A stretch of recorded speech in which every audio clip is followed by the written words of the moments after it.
Welcome to the Gateway RV Transport Podcast. We are excited for today. We are here with Steve Neely. Steve, you've been with us for a little while. We're excited for you to be here. Thanks for joining us. Thank you. This is actually round two. We did a little bit of a recording, but I know it's hard to tell, but we are not professionals at this. Yeah. Speak for yourself. I am putting all my eggs in this podcasting basket. Okay. Well, good luck. I hope it works out. So if you could just send an email to Joe Rogan and tell him I'm ready to be his number two interviewer, then All right. But yeah, anyway, thanks for being with us. We're excited to get to know Steve, know you a little bit better. One of the reasons and purposes of this podcast is to, get to kind of know who our drivers are, get to know a little bit about the background and nuances and some of the fun stories that we know the diverse background of our drivers has. So again, welcome. So Steve, you've been with us for, you said like 7 years? 7-8 years, something like that. Yeah. Okay. And getting leased on with us wasn't as straightforward because you had to get, what did you call it? A skill performance evaluation. Which required a lady from some government agency to... Yeah.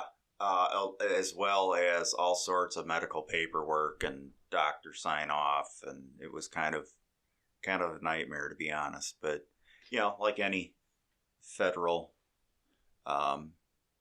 thing, they make it way more difficult than it really needs to be. Wait a second. So you're telling me you think that the federal government regulation is more than it needs to be? Steve, you're not allowed to say that on a public podcast. Yeah, right. Yeah, no, like I listen to Dan Bongino, and like he says, I'm going to say what I want to say, and and if it upsets the left, I'm doing something right. Gateway Podcast, unfiltered. So right. No, cool. It's just how we like it.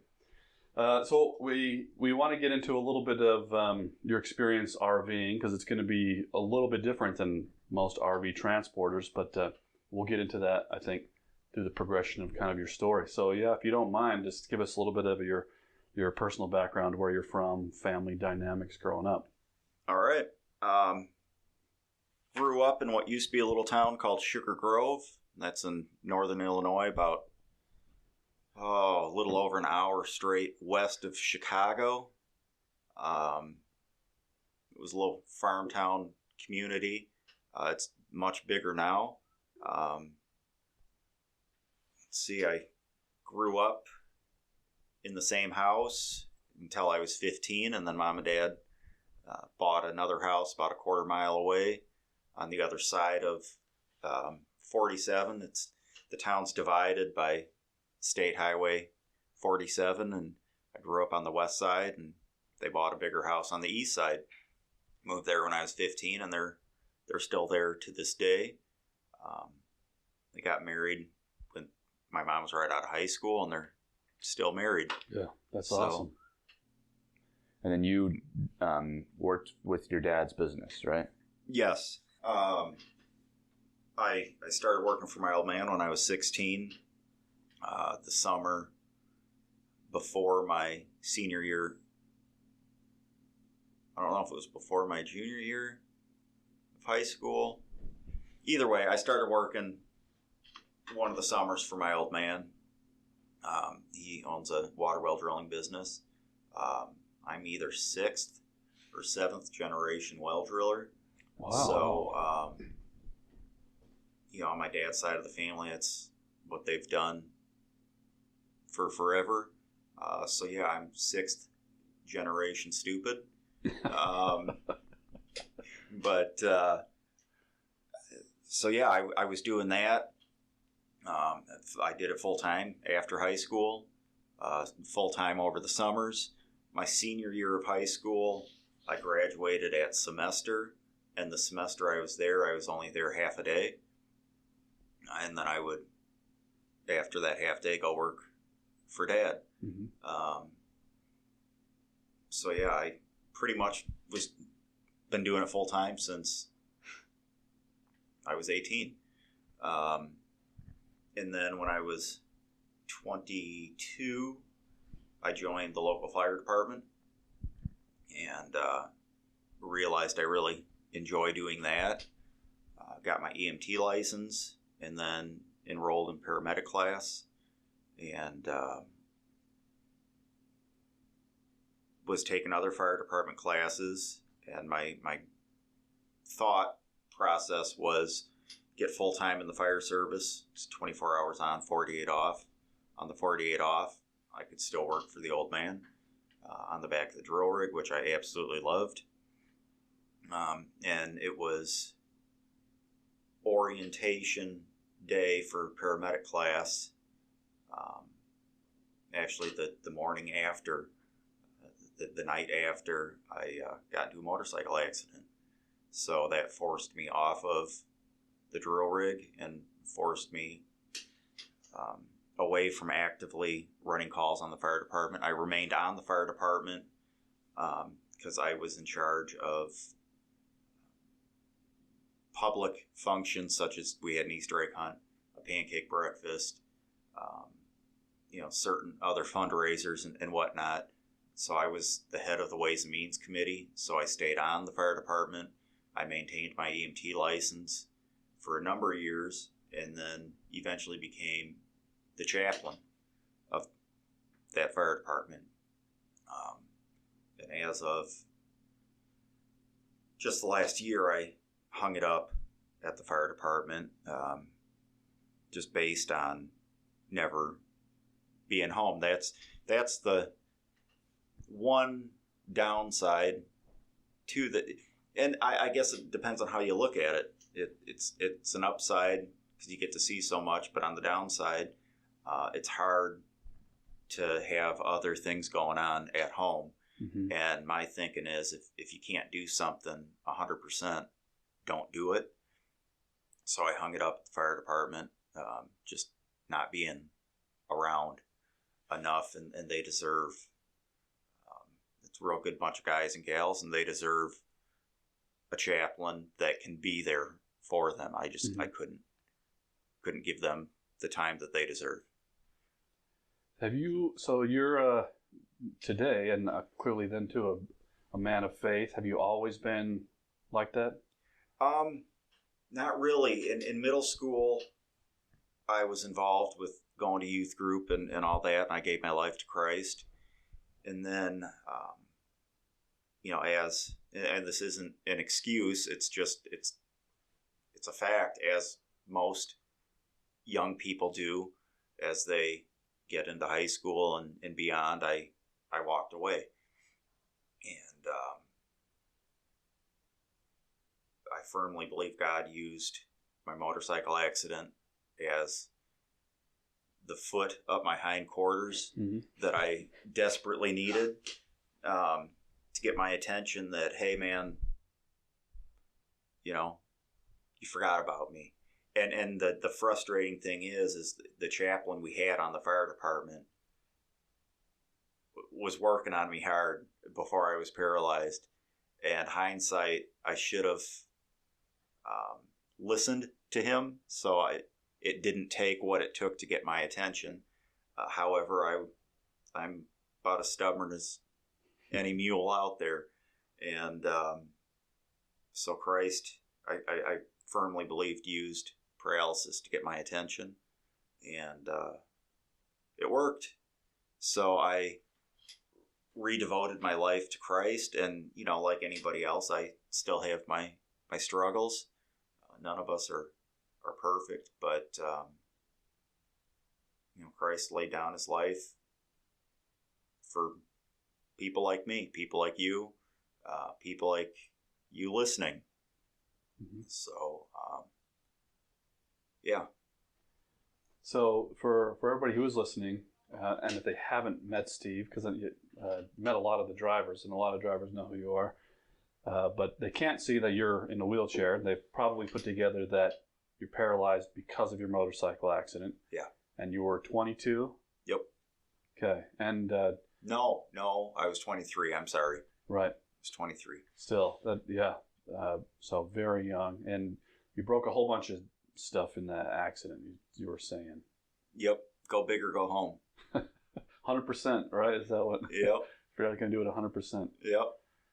So you're really positive, and anytime you come into the office, you're really positive. There's even if somebody's parked the trailer and it's difficult to get to, you don't seem like you've got a bad attitude. I don't think I've ever seen you where I thought you looked like you weren't just happy and positive. Have you always been that way? Is it like a natural ability to? Yeah, does it come naturally? I have my moments. Mm-hmm. You know, we all do. But I guess my thinking is one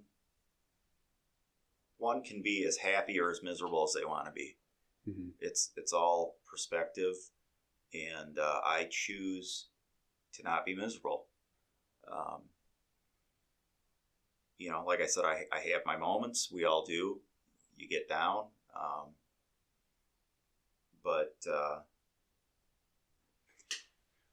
I guess I've just always believed life is going to be what it's going to be, and just make the best of whatever situation you're in, and get through it. Because tomorrow's going to happen. Today is today. Tomorrow is going to happen, and you can't do anything about yesterday. So just have a good attitude and Mm-hmm. be optimistic, and worry about tomorrow, not yesterday. Yeah. Now the accident was clearly a pivotal moment that changed the trajectory of your life. But aside from that, what other experiences or moments have you had that were you consider pivotal moments that totally changed the course of your direction?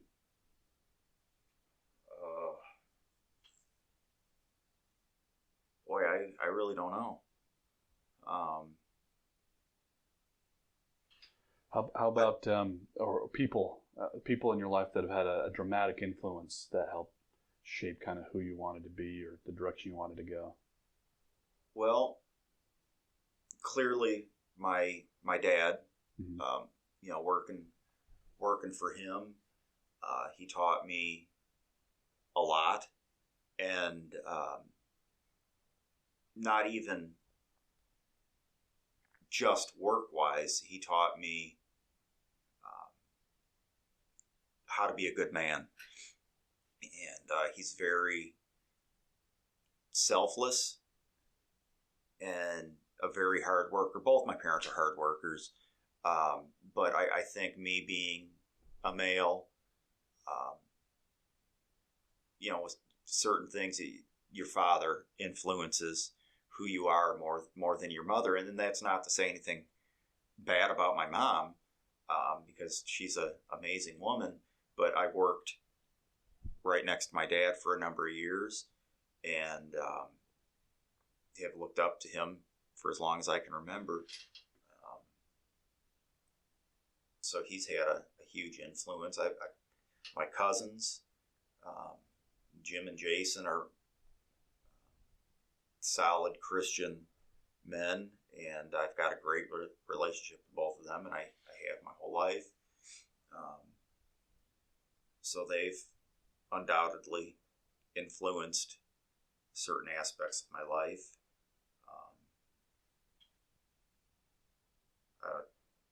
Maybe going back even so far as football coach in high school, 15 minutes earlier, or maybe it was 5 minutes.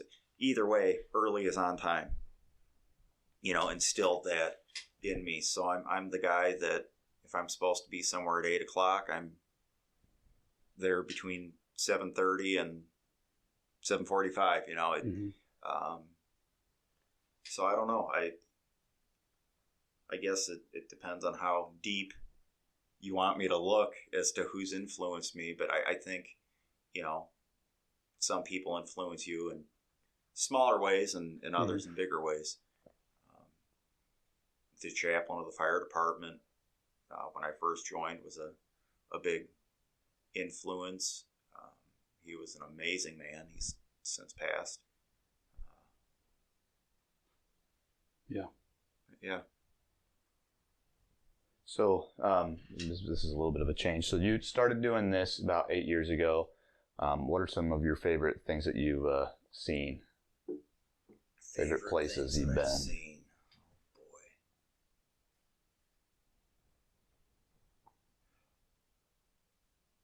I don't know. I've seen so much. You have been a lot of places. So many beautiful, beautiful areas. Well, just a couple runs ago,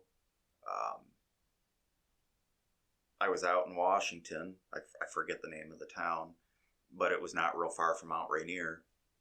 And so I stopped. A buddy of mine is a chef and was working. He's actually there right now in Mount Rainier at the lodge right at the top of the mountain. So I stopped off and spent a day there, and that was pretty neat, getting to be at the highest spot you can drive. So that was beautiful to see.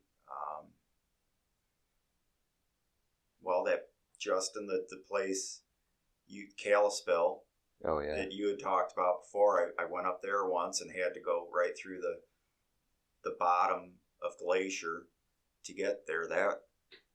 That's beautiful. I don't know that I can pick one place that has been my favorite. Well, and that's going to depend on what time of year are we talking. Yeah, that's a good point. Florida in the winter is probably a little bit nicer. Yeah, it's pretty nice going down to Florida in the winter. But, as you guys well know, everybody wants to go to Florida in the winter. Yeah, which it just so happens right now we need people to go to Florida at this very moment. But, yeah. The time of this recording. Yeah, by the time somebody listens to it, it's like, no, please don't go to Florida. Go somewhere. Yeah. Northern Canada. Did you feel prepared for being an RV transporter leading up to the time when you first started? Yeah, actually, I did. And maybe it's my arrogance too. I kind of figured, I can do it as good or better than anybody else. But I think everybody needs to feel that way about what they're doing. I think do it as good as you can. But no, I've been driving big trucks since I was 18, and I'm certainly no mechanic, but I can figure a lot of stuff out if I have to. It comes from working for the old man. You can't rely on anybody but yourself. And when you're out there on the road, you got yourself. Yeah. So, I guess I feel like I was prepared. Now, don't get me wrong. There's moments that you just can't be prepared for. Obstacles come up, and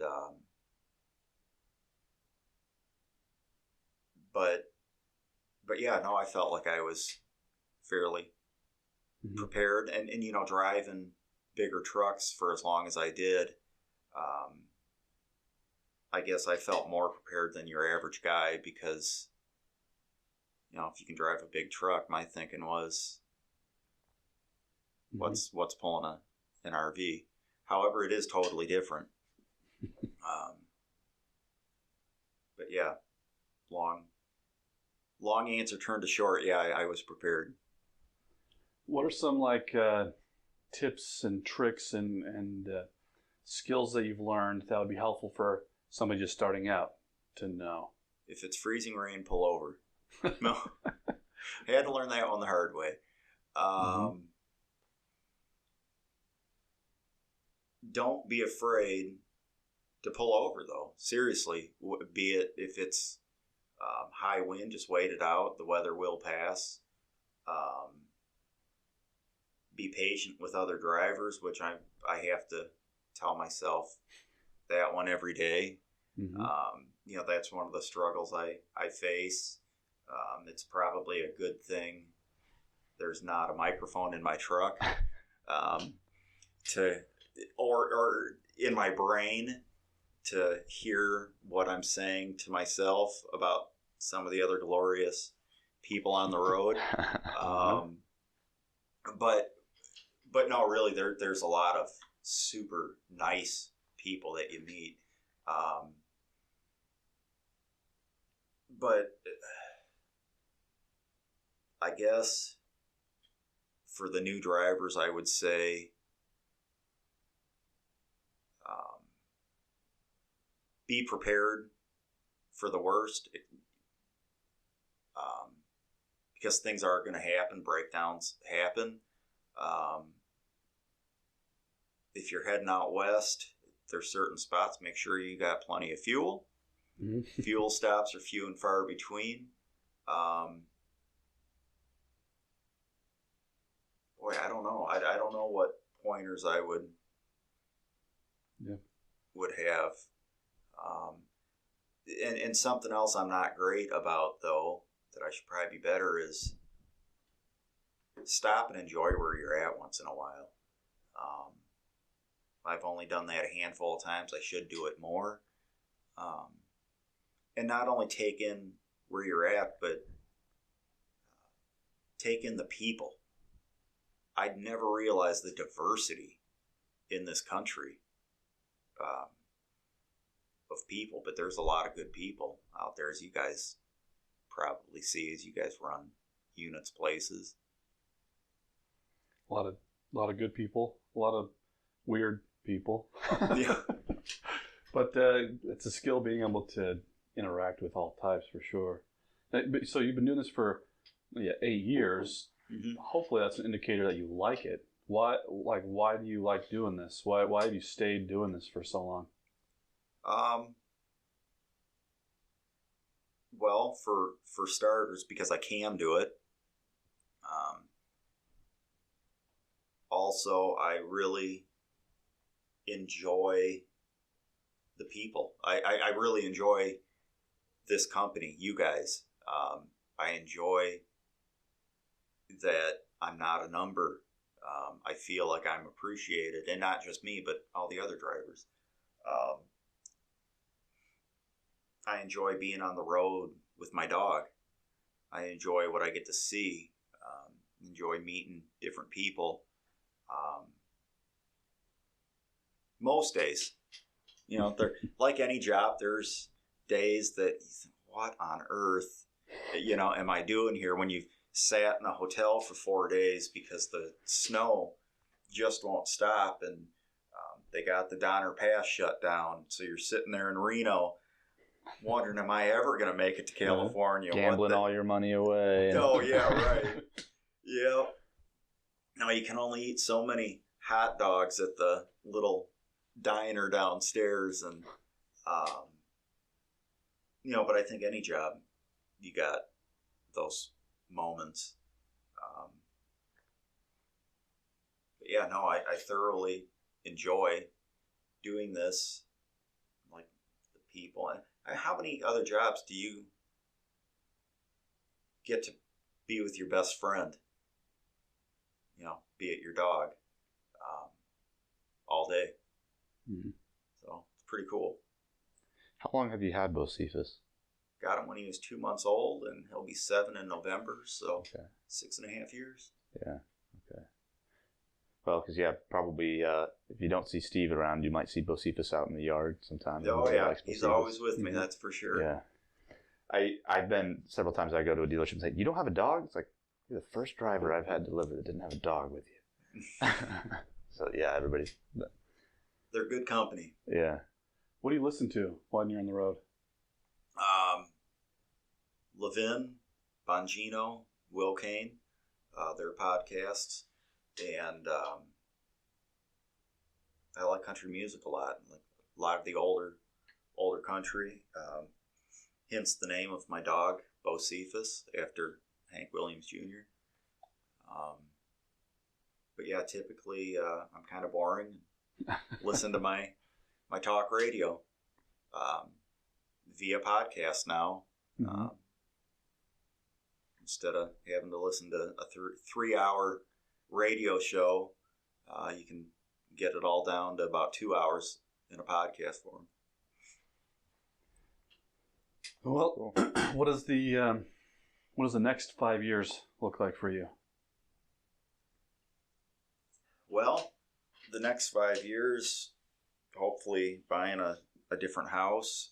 Just got mine sold, so moving probably down to Southern Illinois by my cousin and his kids, who I'm super close with. My cousin and his 2 boys are pretty awesome, so I want to be by those little guys and be a bigger part of their life growing up, because they mean an awful lot to me. And hopefully keeping busy on the road with you guys. Let's hope we can stay busy, right? That's the plan. That's what I'm going to try and go do. So I'll try and get you some more work. You just name the place you want to go, and I will hound the crap out of those dealers. Well, I don't want to interrupt where you're going, Jordan, but we really appreciate having you, Steve. I remember when we hired you 7 or 8 years ago, and you've been a valuable asset, a great member of the team. We constantly have dealers saying we really like Steve, and I really like. I mean, we have that. There's a lot of our drivers that will get that positive feedback, and you especially. We have a lot of people that really your positivity, and they just enjoy working with you, and we do too. We really like working with you. I lost my train of thought. What I was going to say. Basically, thank you. No, I appreciate it, and thanks for doing this with. I mean, like Jordan said, one of the things the reason I like doing what I do is because of the people. Like you said, I really like. I've worked with some of the people that have been here since I was a teenager. I've known of them, a lot of people for a long time, and I really like the people that we have. And that's one of the things that we feel like one of the reasons we try not to hire too much is we really want to take care of our people.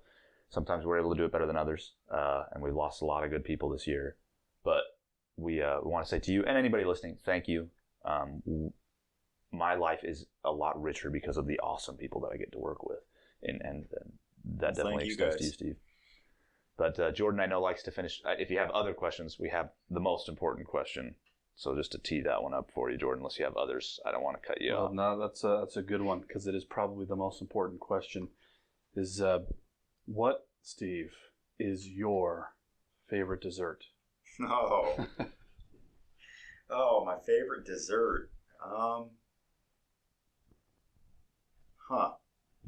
don't know. I like ice cream a lot, but can you have steak for dessert? Yeah, why not? Good Steak flavored ice cream. fillet. I like. Yeah, I don't know about steak flavored ice cream, but I'll take a good fillet. Okay. But yeah, no, I do like ice cream for dessert. Yeah. Steak and ice cream. Good answers. Well, they certainly are. Sounds delicious. Yeah. At the end of your journey, what do you want to look back on and be proud of?